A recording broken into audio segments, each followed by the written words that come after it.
Eleanor Thorne had a 22-year marriage built on success trust and a $50 million fortune. She and her husband, Marcus, were the envy of their Greenwich, Connecticut circle, a power couple with a flawless life. But for 11 of those years, Marcus was a ghost living a complete parallel life with a second family in a city just 2 hours away. When Elena filed for divorce, Marcus expected a simple 50-50 split, perhaps 60-40 in his favor. He didn't know his wife wasn't just grieving, she was investigating. And the revenge she planned for the final asset mediation wasn't just about money. It was a cold, calculated annihilation that would leave everyone, especially his high-priced lawyers, utterly speechless. The Thorne estate in Greenwich wasn't just a house. It was a testament, a sprawling colonial revival of white-painted brick and slate roofing. It sat on 4 acres of meticulously manicured land that rolled down to a private sliver of the Long Island Sound.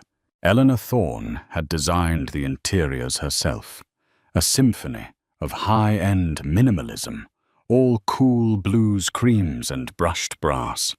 It was serene expensive, and for the past 3 years felt as hollow as a drum.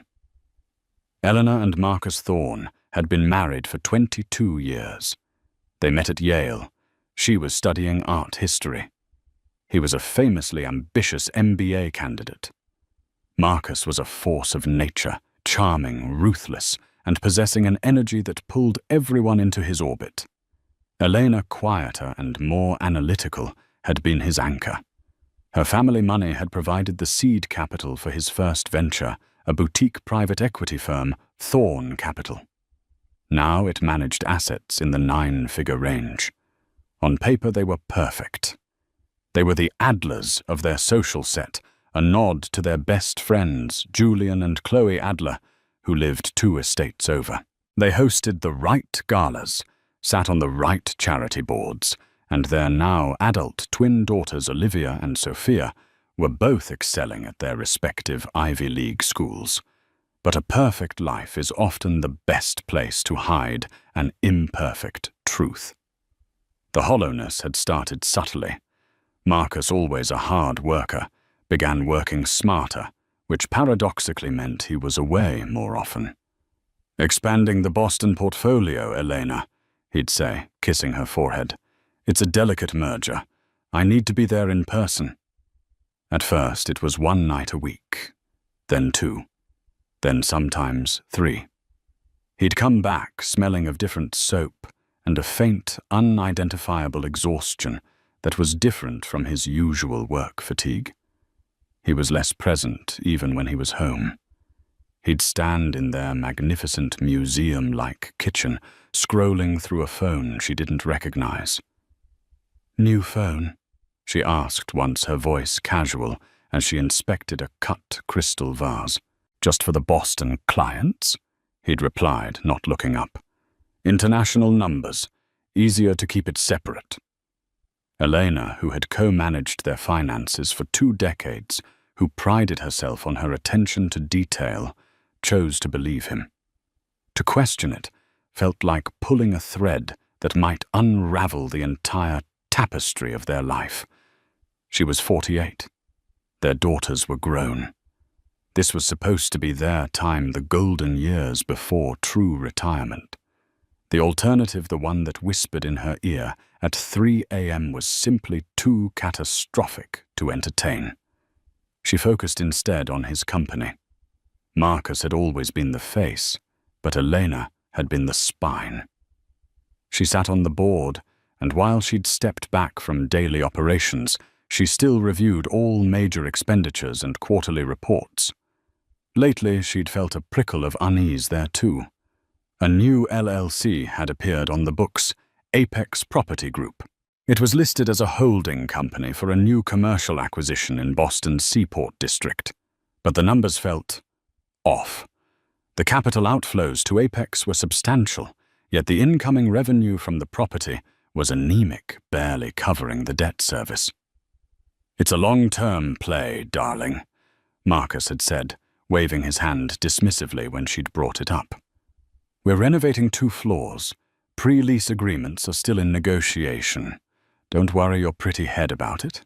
It's handled. Don't worry your pretty head." The phrase, once a term of endearment, now landed like a small, sharp slap. Elena poured herself a glass of Sancerre, the wine cold against her hand. She stood at the massive bay window, overlooking the Sound.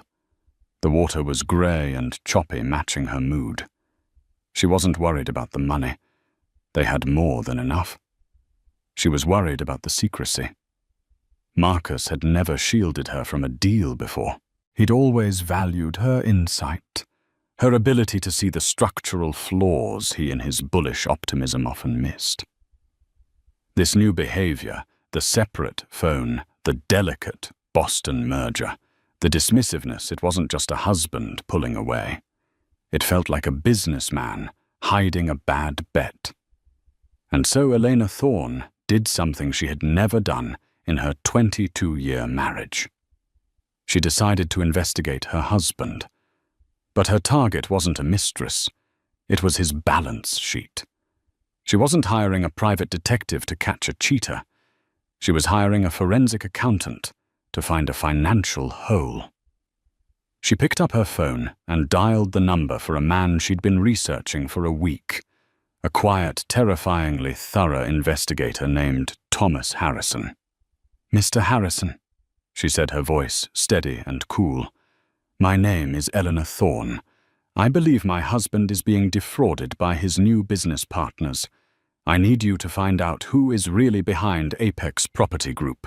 It was a lie, of course. She suspected Marcus was behind it. But it was the first step.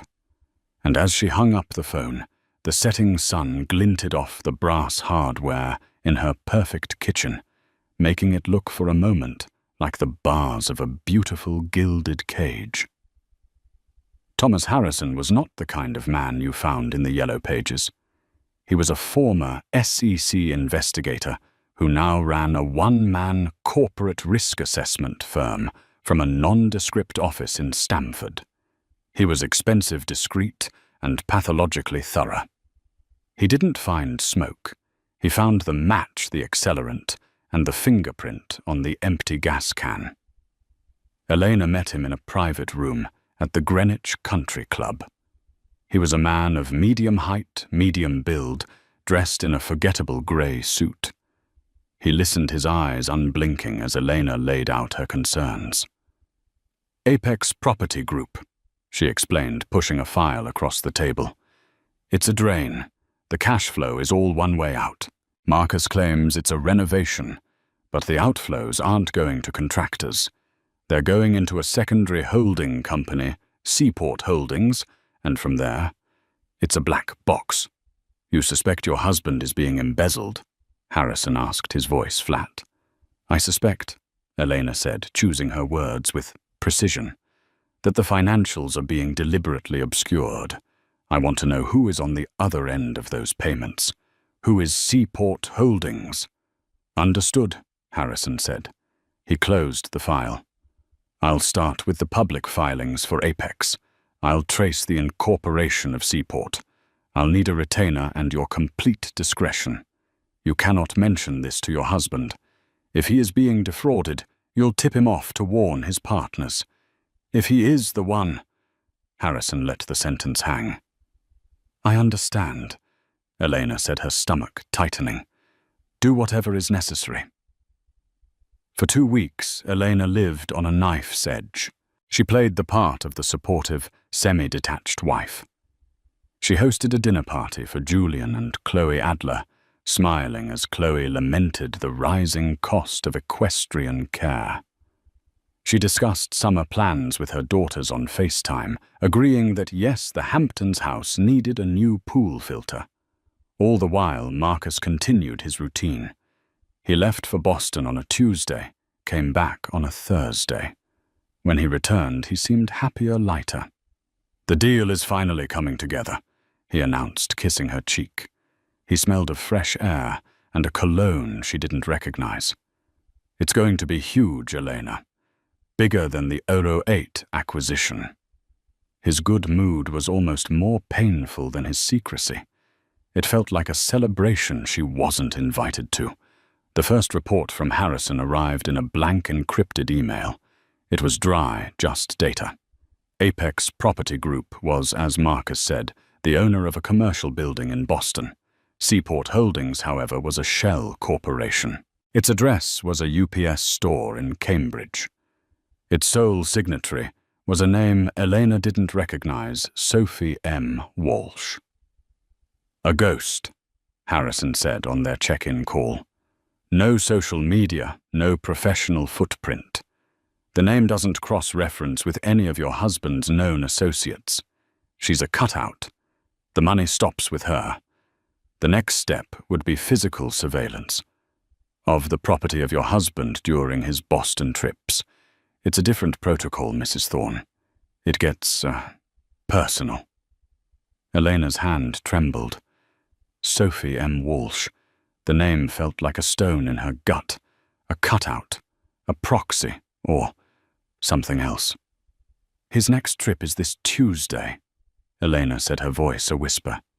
"He lands at Logan at 10 a.m. He'll be there for 2 days. I want to know where he goes. I want to know who he meets. I want to know who Sophie Walsh is." "As you wish," Harrison replied, his tone unchanged. The following Tuesday, Elena watched Marcus pack. He folded his suits with care, whistling a tune from a jazz station. "Big meeting today?" she asked, leaning against the doorframe of their vast walk-in closet. "The biggest," he said, zipping his Toomey bag. "Finalizing the tenant agreements. If this lands, we'll be the talk of the town." He smiled, and for a second, he was the same man she'd fallen in love with. "Wish me luck." "Good luck, Marcus," she said, forcing a smile. The moment his car cleared the long gravel driveway, Elena's composure shattered. She sat on their perfectly made bed, the 800 thread count sheets suddenly feeling like sandpaper. The waiting was a physical torment. Harrison didn't call. He worked. On Thursday evening, an hour before Marcus was due home, the email arrived. The subject line was simply, "Update TH." It was not a financial report. It was a single password-protected PDF. Elena's fingers fumbled as she typed the code they had agreed upon. The document opened. It wasn't spreadsheets or bank records. It was a surveillance report, complete with photographs. The first photo was of Marcus exiting a terminal at Logan Airport. The second was of him getting into a black Uber. The third was of the Uber parked not in Boston's financial district, but on a quiet, tree-lined street in Brookline. The fourth photo was of Marcus, bag in hand, walking up to a charming brownstone. The fifth photo made the world stop. He was on the steps of the brownstone, and he was kissing a woman. Not a peck on the cheek. A deep, lingering kiss. A welcome home kiss. The woman was attractive with dark, curly hair, maybe in her late 30s. Elena scrolled down, her breath caught in her throat. The next photo was taken an hour later from a distance. It was Marcus, the woman, and a young boy, perhaps 9 or 10 years old, walking down the street. They were laughing. Marcus had his arm around the woman, and his other hand was on the boy's shoulder. They looked for all the world like a family. Harrison's text was clinical. Subject, Marcus Thorne. Arrived 10:15 a.m. Traveled to 142 Amory Street, Brookline. Property is a residential condominium. Primary associate female identified as Sophie M. Walsh. Age 39. Registered owner of the property, purchased 11 years ago. Minor male, identified as Leo Walsh. Age 10. Enrolled at the Park School. Marcus Thorne is listed on school emergency contact forms. Summary. Subject did not visit the Apex property building. he spent 48 hours at the Amory Street residence. Attached are financials. The property at 142 Amory Street was purchased via a trust linked to the Seaport Holdings LLC. School tuition for Leo Walsh has been paid for 5 years from the same account. Please advise on next steps. Elena stared at the screen. The room was spinning. The words blurred. 11 years. Age 10. Marcus Thorne is listed on school emergency contact forms. It wasn't a bad business deal.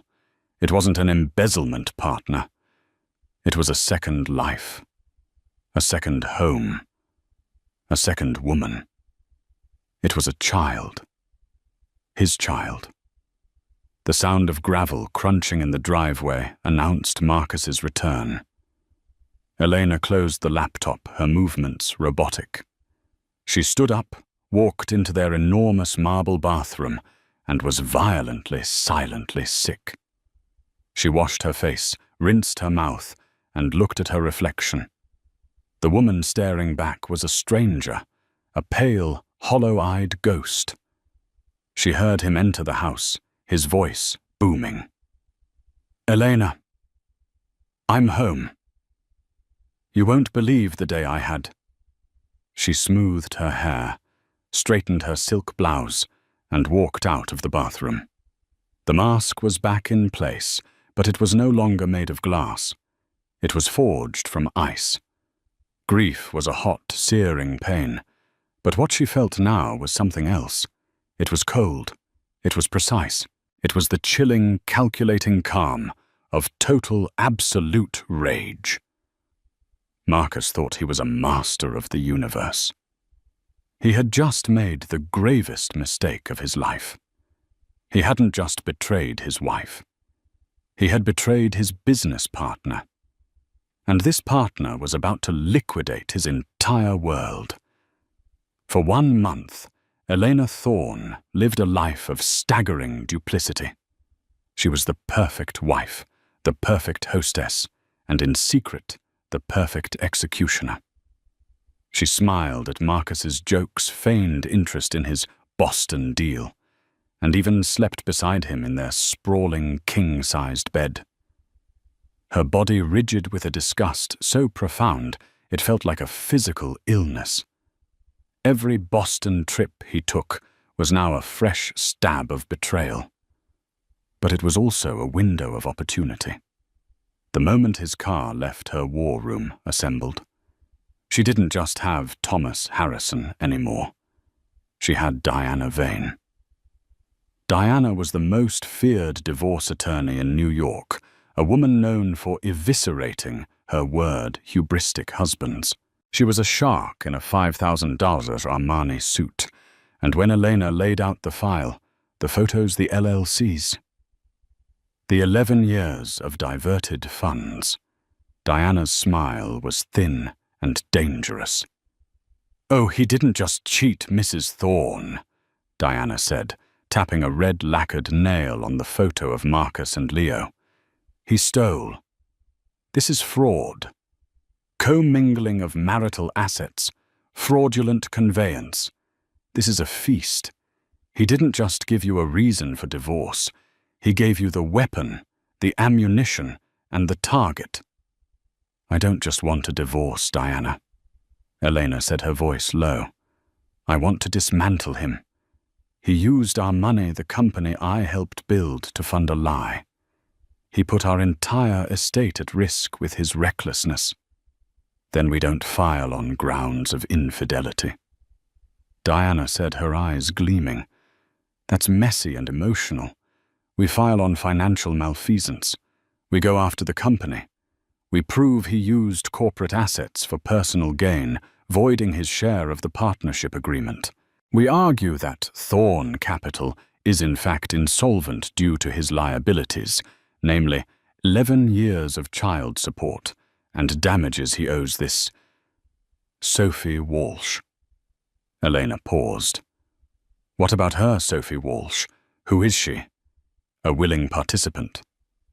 "Unlikely," Diana mused. Men like Marcus don't build this kind of elaborate lie with a partner. They build it around them. He's likely told her a completely different story. She probably thinks you are the distant ex-wife or a business partner from a lavender marriage. She is as much a victim as you are.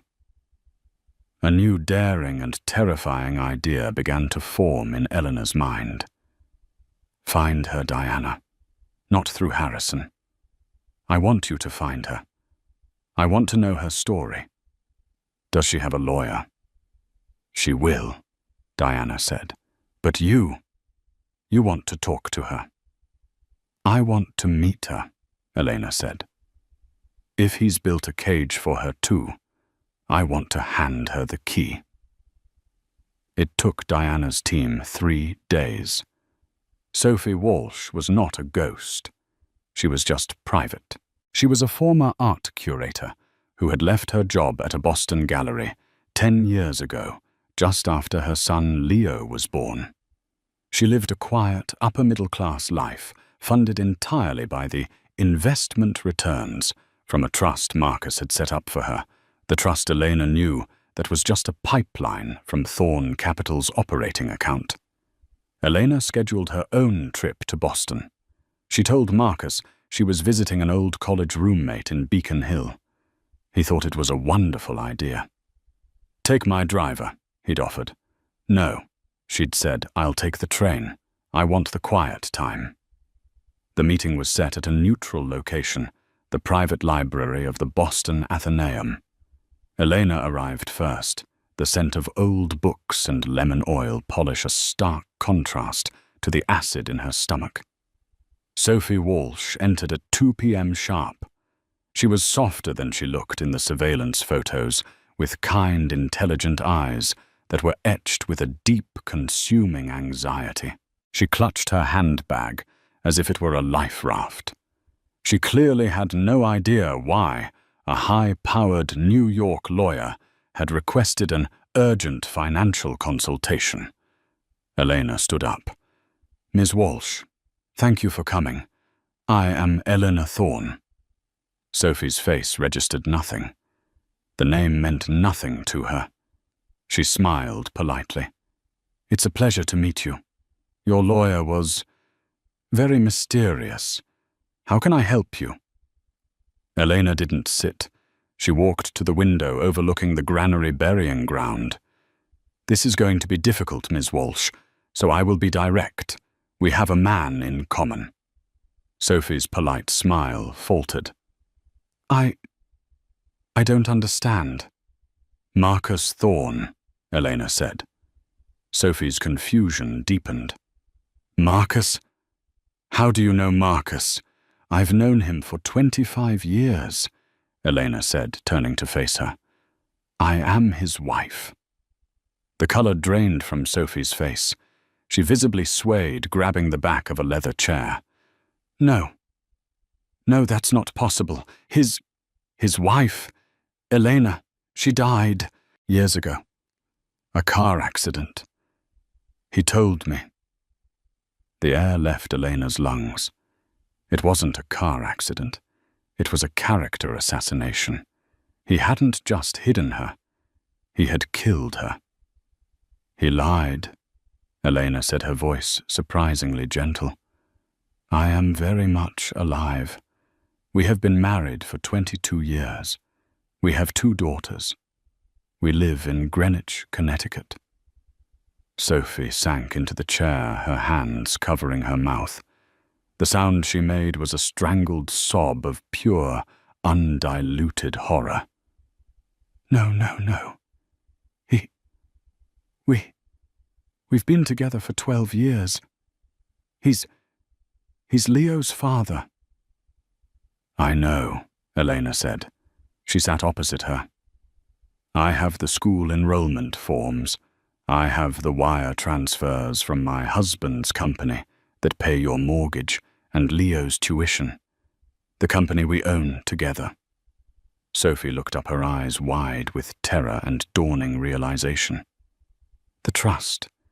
He said it was from his family's inheritance. He said his parents left it for him, But he couldn't touch the principal. Oh my God. He told me. He said we couldn't get married until his business was disentangled from his first wife's dead estate. That it was complicated. It is complicated, Elena agreed, but not in the way he told you. For the next hour, the two women, the wife and the mistress, the society queen, and the secret family, pieced together the staggering architecture of Marcus's deceit. He had used Elena's money and name to build his business, and he had used that business to fund a fantasy life with Sophie. He had 2 homes, 2 calendars, 2 lives running in perfect, monstrous parallel. Sophie's grief was raw and explosive. He's a monster, a sociopath. He read Leo bedtime stories last night. He helped him with his science project. How? Elena's grief, by contrast, had crystallized into something much harder. He's a narcissist, Sophie, and he's a thief.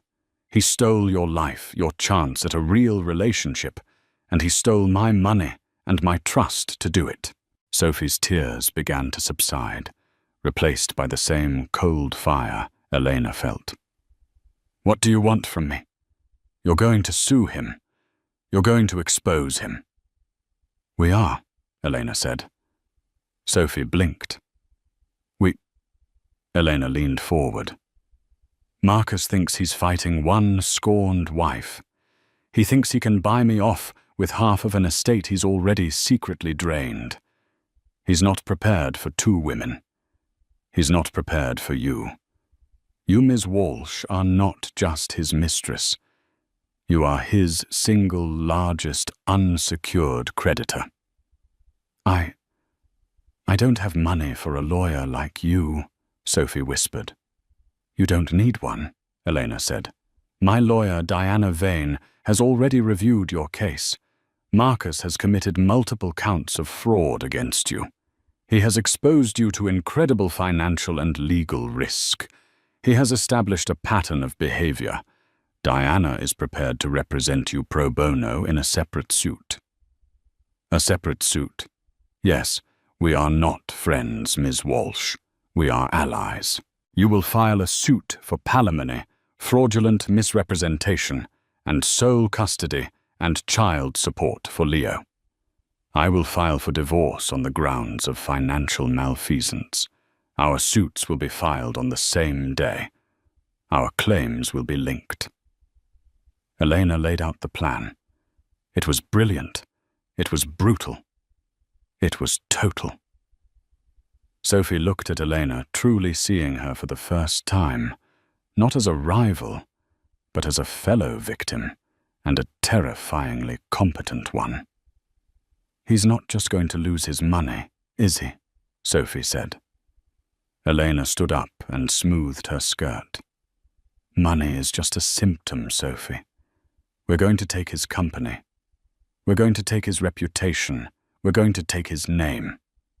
By the time we are done, the only thing Marcus Thorne will have left is the Toomey bag he carries between our 2 houses.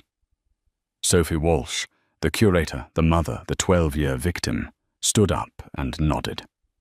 Show me where to sign. The serving of the papers was a masterpiece of coordinated shock. On a Tuesday morning, Marcus Thorne was in his glass-walled corner office at Thorne Capital, closing what he believed was the deal of a lifetime. He had just secured a new line of credit against the company's assets he planned to leverage further for his Boston portfolio, which was in reality a new, much larger home he'd promised to buy for Sophie and Leo. At 10:00 a.m., a process server walked into the gleaming lobby of his Stamford office and served him with Elena's divorce petition. At 10:01 a.m., his high-powered corporate lawyer, Alan Jacoby, received a courtesy copy. At 10:05 a.m., a second process server walked into the same lobby and served Marcus Thorne with a second lawsuit. Sophie M. Walsh vs. Marcus A. Thorne, citing fraud, misrepresentation, and a petition for emergency custody and child support. Marcus's world collapsed in the span of 5 minutes. His first call naturally was to Eleanor. She was in her garden calmly pruning roses when the phone rang. She let it go to voicemail. He called again and again. His text messages, which she read with detached interest, were a perfect timeline of narcissistic rage. Eleanor.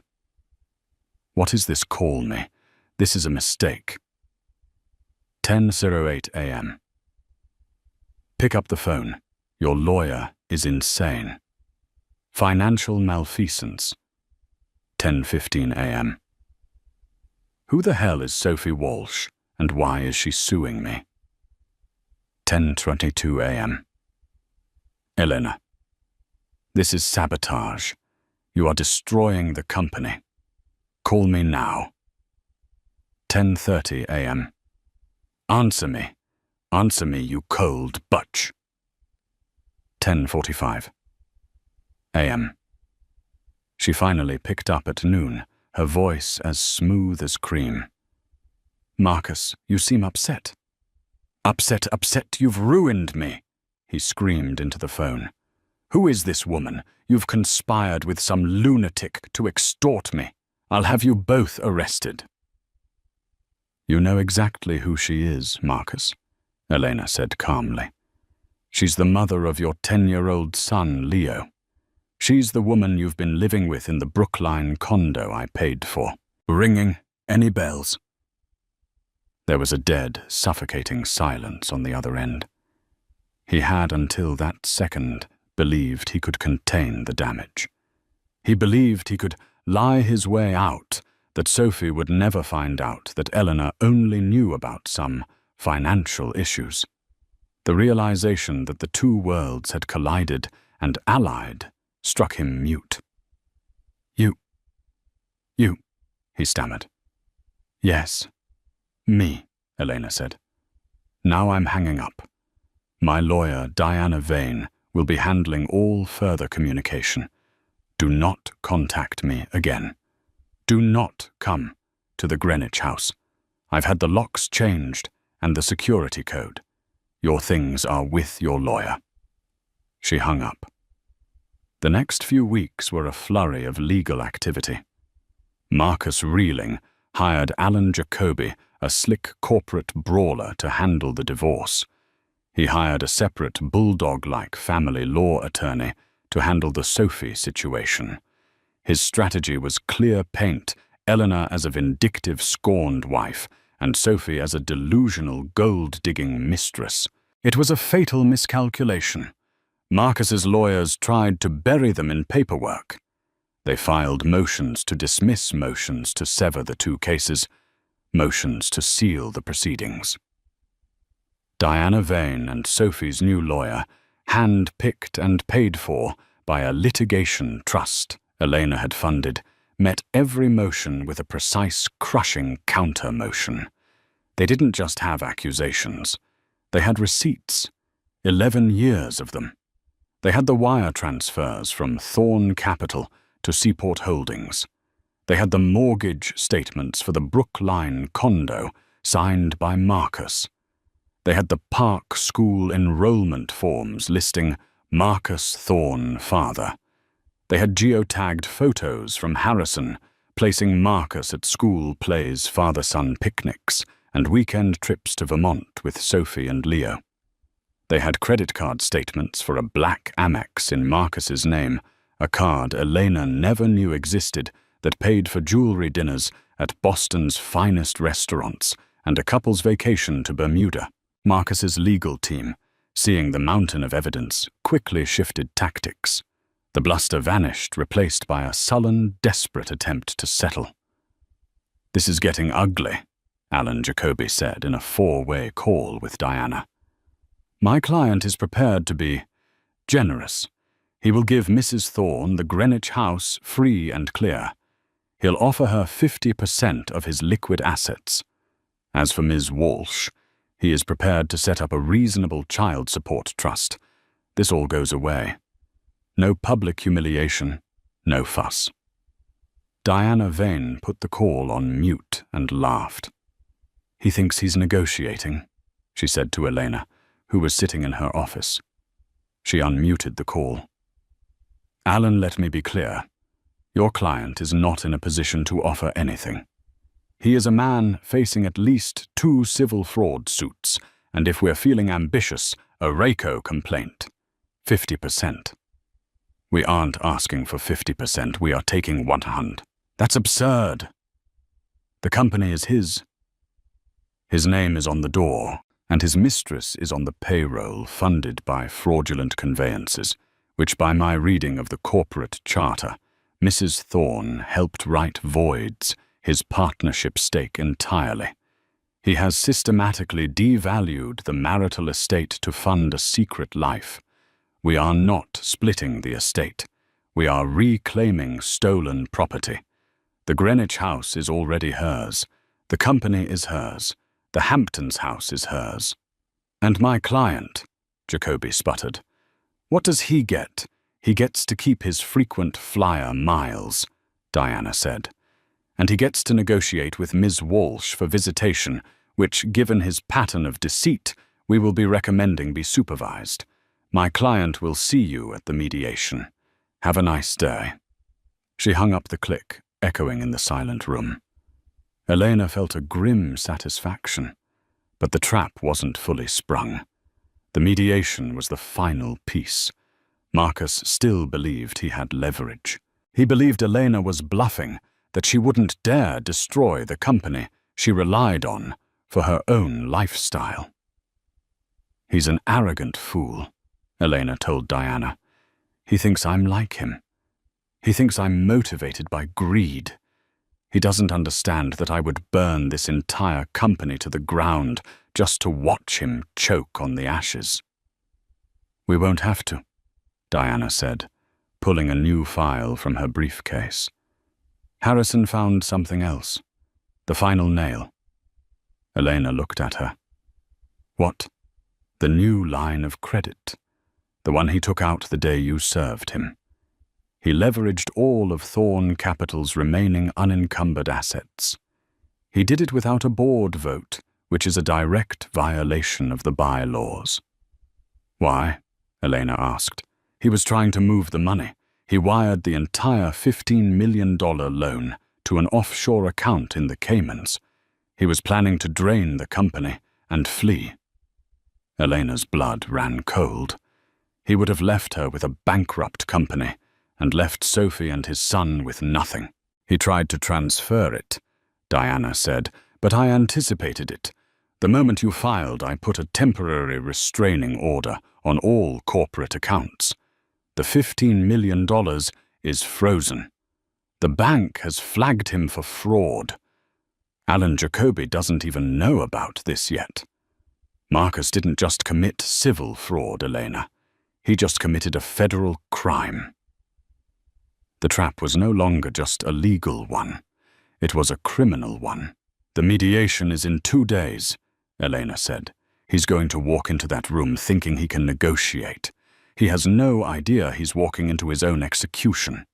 The social fallout was as immediate as it was brutal. Greenwich society feeds on scandal, but it abhors messes.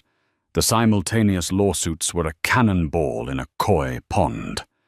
Their best friends, Julian and Chloe Adler, were the first to react. Chloe, whose primary concern was social standing, called Eleanor in a breathless whisper. "Eleanor, darling, I'm hearing things, utterly dreadful things. That Marcus, that there's another woman, and you've locked him out."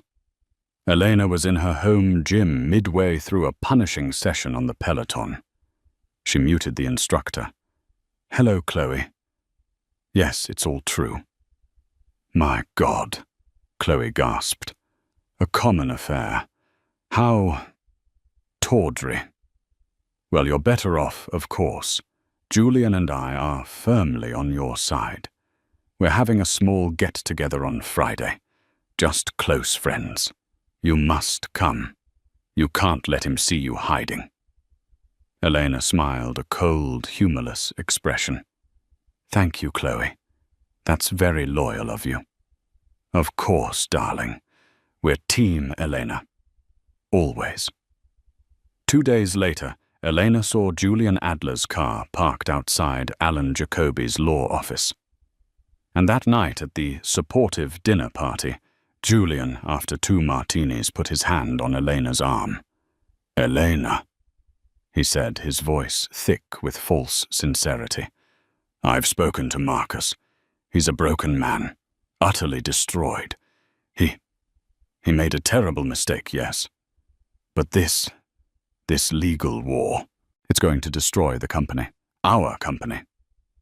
Elena's eyes sharpened. Julian wasn't just a friend. He was a significant minority investor in Thorn Capital.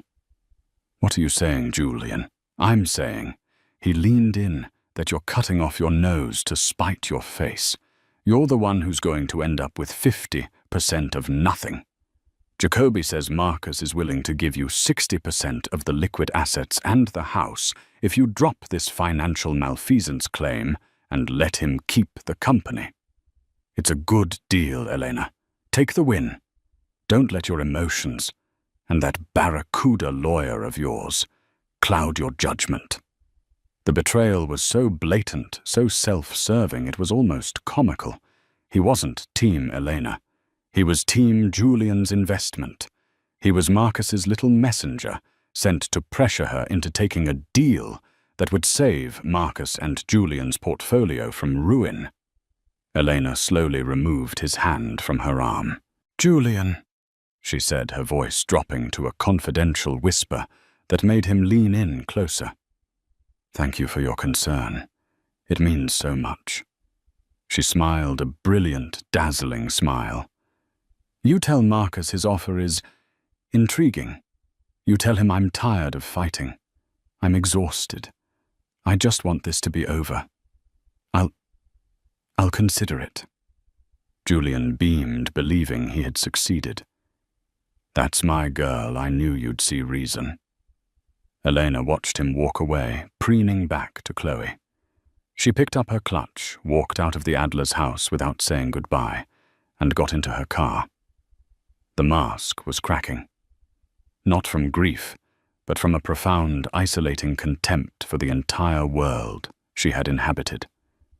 They were all vultures dressed in designer clothes.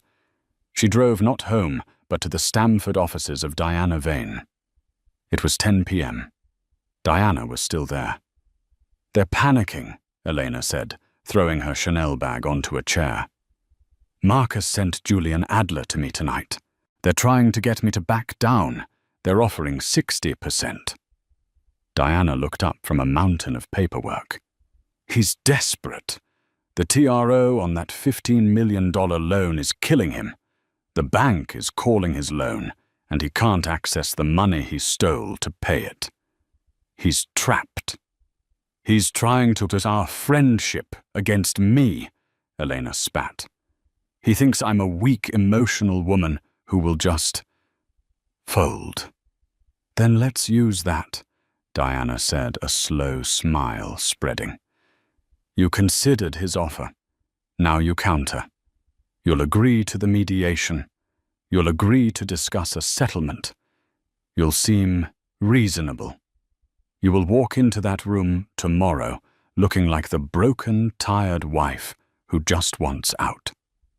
"And then?" Elena asked. "And then," Diana said, gesturing to a stack of 3 thick-bound documents on her desk, "we introduce evidence. We will let him and his shark, Mr. Jacoby, lay out their entire generous offer. We will let him lie on the record to the mediator. We will let him commit perjury." Diana tapped the first binder. "This is Exhibit A, the financials. Every fraudulent wire transfer, every hidden account, every cent he stole." She tapped the second. "Exhibit B, the second life. Every photo of Sophie and Leo, the school records, the vacation itineraries, proof of his 11-year lie." She then tapped the third, much slimmer, but somehow heavier binder. "And this," she said, "is Exhibit C, the criminal intent. This is the wire transfer request for $15 million to the Cayman Islands. This is the proof of the federal bank fraud. This is the one that sends him to prison." Diana smiled. "He thinks he's coming to a divorce mediation, Eleanor. He's actually coming to his own arraignment. He's just the only one in the room who won't know it." Elena looked at the three binders. The annihilation, the betrayal, and the execution. "Tomorrow," Elena said, "I want him to see me. But I also want him to see her." Diana raised an eyebrow. "Sophie, are you sure that's a high-risk play? It could be emotional." "It won't be," Eleanor said. "He needs to see in one room the two lives he thought he was so clever to keep apart. He needs to be confronted by the full scope of his destruction. I want Sophie Walsh sitting right next to me. I want him to look at his wife and his mistress, and I want him to know definitively that they are united, and that he has absolutely nowhere left to run." The conference room on the 40th floor of a downtown Stamford skyscraper was sterile, silent, and pressurized with unspoken animosity. A massive, polished mahogany table reflected the gray, overcast sky. Marcus Thorne and his lawyer, Alan Jacoby, were already seated. Marcus looked terrible. He was pale, his suit hung loosely on him, and his usual charismatic swagger was replaced by a sullen, twitchy energy. He was a man drowning in debt and facing a public relations nightmare. But he was still arrogant. He still believed he held the cards. He believed Elena was at her core a socialite who would fold to avoid a public, messy trial. He believed Julian Adler had talked sense into her. The plan was simple. Jacoby would offer the generous 60-40 split. Marcus would offer a mea culpa about his mistake, Sophie, and a reasonable trust for the child, Leo. They would strong-arm Elena, paint her lawyer as a greedy shark, and settle this before the frozen $15 million loan defaulted and the bank came for him. The door opened. Elena Thorne walked in. She was not the broken, tired wife. She was a vision of cold power. She wore a severe, dark navy sheath dress, her hair pulled back in a sleek chignon. She looked like a CEO arriving for a hostile takeover. With her was Diana Vane carrying a briefcase, and right behind her, walking with a straight-backed, nervous but resolute dignity, was Sophie Walsh. Marcus Thorne's jaw literally dropped. He half rose from his chair. What is she doing here? This is a private mediation." "She was invited," Diana Vane said, her voice clipping the air, "as a material witness to the financial dissipation of the marital estate. Please sit down, Marcus." Alan Jacoby, blindsided, recovered first. "This is highly irregular. Her claims are a separate matter. We are here to discuss the Thorne divorce." "And so we shall," said the mediator, a retired judge named Eileen Grant, who had been thoroughly pre-briefed by Diana. "Ms. Walsh is here as an observer for now. Mr. Jacoby, please begin." Jacoby rattled, shuffled his papers. He launched into his pre-rehearsed speech. "Judge Grant, Mrs. Thorne, we are all here to find an amicable solution. My client has made a profound personal error, one he deeply regrets." Marcus, on cue, looked at Elena with what he clearly thought was a look of pained remorse. "Elena, I am so sorry for the pain I caused. I was lost." Elena met his gaze. Her expression was utterly blank, as if she were looking at a stranger who had asked her for directions. She didn't say a word. Jacoby continued. "He wants to make this right. He is offering Mrs. Thorne the Greenwich estate unencumbered. He is offering her 60% of their liquid assets. In exchange, we ask that the financial malfeasance claims be dropped, the company be left in Mr. Thorne's sole control, and the other matter," he gestured vaguely at Sophie, "be handled with discretion." The mediator nodded. A 60-40 split. "Ms. Vane." Diana Vane smiled.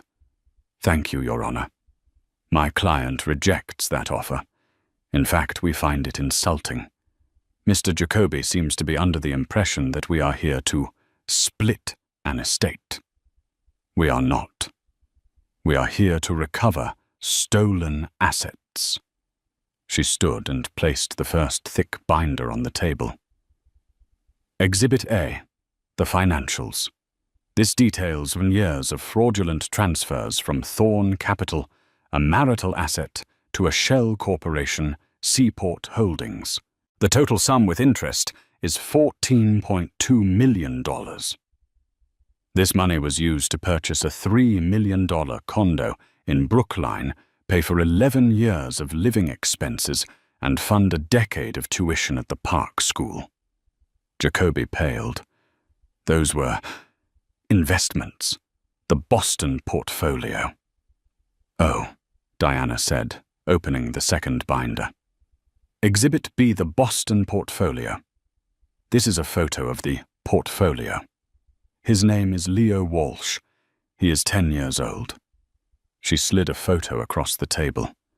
It was Marcus, Sophie, and Leo at Leo's 10th birthday party, blowing out candles on a cake. Marcus was smiling, wearing a world's best dad party hat. Marcus slammed his hand on the table. "This is a disgrace. You will not drag my son into this." Sophie Walsh spoke for the first time, her voice shaking, but clear. "He is my son, and you dragged him into this when you lied to him for his entire life, when you told him his step-sisters were just Daddy's business partner's kids, when you told me his wife was dead." Jacoby's head snapped toward his client. "You told her what?" Marcus was sputtering, his face a blotchy red. "She's lying. She's a delusional gold digger." "Am I?" Sophie shot back. "Then what about the Bermuda trip, Marcus, the one you told Elena was a banking conference in Zurich, or the diamond necklace you bought me for our anniversary, the one you put on the corporate card as client entertainment?" "This is irrelevant," Jacoby shouted. "His personal life is not—" "It is relevant," Diana Vane cut in, "when he used marital assets to fund it. Which brings us to our demand. We are not asking for 60%. We are taking 90%. Mrs. Thorne will take the Greenwich house, the Hamptons house, and 100% of Thorne Capital." Jacoby burst out laughing, a desperate, hysterical laugh. "You can't be serious. You'll get 50% and you'll be lucky. If you push this, we'll drag this out for years. We'll countersue for defamation. You'll do nothing," Diana said, her voice dropping. She placed the third, slimmer binder on the table. "Because if you do not accept our offer in the next 10 minutes, I will pick up my phone and I will call the U.S. Attorney's Office. Exhibit C, criminal intent." She opened it. "This, Mr. Jacoby, is a copy of a wire transfer request for $15 million, signed by your client, routed to an account in the Cayman Islands. It was an attempt to fraudulently liquidate the company's primary asset, a loan he took out without a board vote to evade his creditors, namely my clients. This isn't just a messy divorce, gentlemen. This is bank fraud. This is racketeering. This is a 10 to 20-year prison sentence." The room went utterly silent. Alan Jacoby stared at the wire transfer request. He looked at Marcus. You idiot!" Marcus Thorne finally broke. The arrogance, the bluster, the charm, it all evaporated. He slumped in his chair, a hollowed-out man. He was trapped. He was in a word finished. What do you want?" he whispered, looking at Elena. Elena Thorne leaned forward for the first time, her eyes boring into his. "I want you to admit it. On the record. All of it." "Elena, please, say it. Say I stole the money. Say I lied to Sophie. Say I have a son named Leo. Say I tried to flee the country. He looked at his lawyer, who just stared blankly at the table, his own career flashing before his eyes. "Say it, Marcus," Elena commanded. And in a small, pathetic voice, Marcus Thorne, the titan of private equity, the master of the universe, confessed. "I stole the money. I lied. I have a son. I tried to move the funds." Elena leaned back, a small, cold sigh of satisfaction. "Good. Now you will sign. You will sign over 100% of your shares in Thorne Capital to me. You will sign over the houses. You will sign over your retirement accounts. In exchange, Mrs. Thorne and Ms. Walsh will agree not to press criminal charges." "I'll have nothing," Marcus whispered, tears of self-pity welling in his eyes. "You'll have your freedom," Diana Vane countered, "which is more than you deserve. And Ms. Walsh's suit. You will sign over the Brookline condo to her free and clear, and you will agree to the child support terms her lawyer has drafted, which will be funded by the personal accounts you thought you'd hidden." It wasn't a mediation. It was a surrender. Marcus cornered and broken signed every single document. He signed away his company, his homes, his money, and his past. The true revenge, Elena realized, wasn't just in taking his money. It was in the way she did it. She had used his own arrogance, his own lies, and his own greed as the weapons. She hadn't just divorced him. She had forensically, systematically, and legally erased him. The shockwave from that mediation room was immediate. Marcus Thorne was out. The company name was changed within a week. Thorne Capital became Apex Holdings, a quiet nod to the very lie that had started it all, now reclaimed by Eleanor. Julian and Chloe Adler, upon hearing that Marcus was not only broke but had been criminally compromised, distanced themselves so fast it was comical. Chloe sent Elena a 3-tiered flower arrangement with a card that read, "We always knew he was no good for you. We stand with you, darling." Eleanor had her assistant donate it to a nursing home. Marcus's ruin was total. He was a social and financial pariah. Stripped of his company and his homes, he was left with a leased Audi, a mountain of personal legal debt, and a reputation so toxic he couldn't get a meeting with a dog walker. He was last seen moving into a small, furnished apartment in White Plains, paid for by what was left of a trust fund from his parents. His relationship with Sophie and Leo was even more devastating. The court, based on his pattern of fraudulent deceit, granted Sophie's request. Marcus was allowed to see his son, but only on supervised visits at a state-approved facility. Leo, confused and hurt, refused to see him. The world's best dad had been exposed as a phantom. Elena's life, by contrast, was remade. She didn't burn the company down. She ran it. She stepped in as CEO of Apex Holdings, liquidating the toxic assets Marcus had acquired, stabilizing the portfolio, and reassuring her investors minus Julian Adler, whom she'd bought out at a humiliatingly low price. She found she was better at the job than Marcus had ever been. She was precise, she was strategic, and she was, for the first time in 22 years, completely and totally free. She sold the Greenwich estate. It held too many ghosts. She kept the Hamptons house, but she had it redecorated from top to bottom, erasing every trace of her old life. About a month after the mediation, She was in Boston, finalizing the transfer of the Brookline condo's title. She met Sophie Walsh at a small cafe to sign the final papers. The two women sat across from each other, an awkward but profound silence between them. They would never be friends. The chasm of their shared trauma was too wide. But they were two soldiers who had survived the same war. "The condo is in your name now," Elena said, sliding a folder across the table. "The trust for Leo is fully funded. You'll never have to worry about him." Sophie looked at the papers, her hands steady. Marcus. He tried to call Leo. From a blocked number.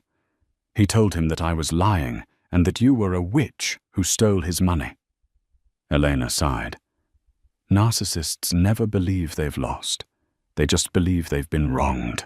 My son is in therapy," Sophie said, her voice tight. We're processing. But we will be okay. Because of you." She looked up, her eyes clear. "You didn't have to include me. You could have just taken him down yourself. You saved us." "He used my money to trap you, Sophie," Elena said. "That made you my responsibility, or at least my liability. We both deserve to be free of him." Sophie nodded. She stood up, and Eleanor stood with her. In a gesture that surprised them both, Sophie reached out and briefly squeezed Elena's arm. "I hope you find peace, Elena." "You too, Sophie," Elena replied.